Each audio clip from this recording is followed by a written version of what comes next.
31 juillet 1899. Communication intellectuelle entre Jésus et Louisa. Jésus est revenu ce matin, mais en silence. Néanmoins, j'étais très heureuse, car tant que j'avais mon trésor Jésus avec moi, j'étais parfaitement satisfaite. Dès que je l'ai aperçu, j'ai compris plusieurs choses au sujet de sa beauté, de sa bonté et de ses autres qualités. Cependant, comme tout s'est passé dans mon esprit, et par communication intellectuelle, ma bouche ne peut rien exprimer sur ces choses. Je garde donc le silence.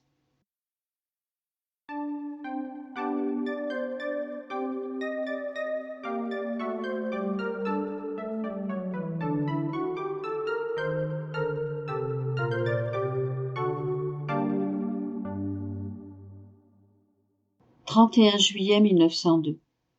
La vraie charité doit être désintéressée. J'étais toujours dans mon état habituel. Plusieurs fois, je vis mon adorable Jésus, mais toujours en silence.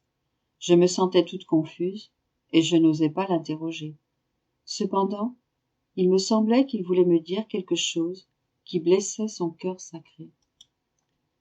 Finalement, la dernière fois qu'il est venu, il me dit : « Ma fille, la vraie charité doit être désintéressée de la part de celui qui l'exerce et de la part de celui qui la reçoit. Si c'est l'intérêt personnel qui domine, cette fange produit une fumée qui aveugle l'esprit et qui empêche de recevoir l'influence et les effets de la charité divine. Voilà pourquoi, dans beaucoup d'œuvres que l'on accomplit, même dans les œuvres saintes, dans beaucoup de soins charitables que l'on dispense, on sent comme un vide, et l'âme ne reçoit pas le fruit de la charité qu'elle exerce.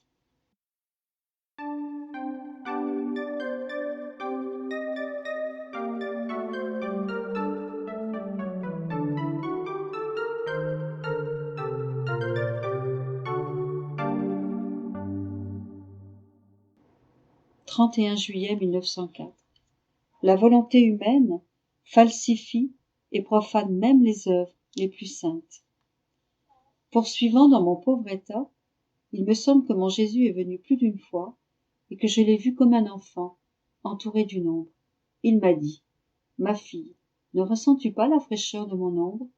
Reste en elle, et tu te sentiras rafraîchie. » Il me sembla que nous nous reposions ensemble dans son ombre, et que, tout près de lui, je me sentais totalement revigorée. Il poursuivit en disant : « Ma bien-aimée, si tu m'aimes, je ne veux pas que tu regardes, ni à l'intérieur de toi, ni à l'extérieur de toi, ou que tu te demandes si tu as chaud ou si tu as froid, si tu fais beaucoup ou peu de choses, si tu souffres ou si tu te réjouis. Tout cela doit être détruit en toi, et tu dois seulement t'interroger pour savoir si tu fais tout ce que tu peux pour moi, et si tu fais tout pour me plaire. Les autres choses, aussi élevées, sublimes ou valeureuses qu'elles soient, ne peuvent me plaire ou contenter mon amour. Oh, combien d'âmes falsifient la véritable dévotion et profanent les œuvres les plus saintes avec leur volonté propre, en se recherchant toujours elles-mêmes. Même dans les choses saintes, si on recherche sa propre manière, son propre goût, sa satisfaction personnelle, si on se trouve soi-même, on s'éloigne de Dieu et on ne le trouve pas.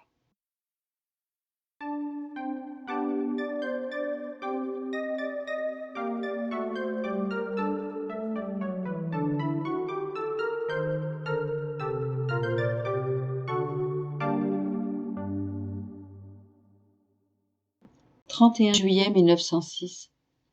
Jésus parle de la simplicité. Comme la lumière, l'âme simple n'est pas affectée par la saleté qu'elle rencontre. L'âme simple se fond dans la lumière divine. J'étais dans mon état habituel.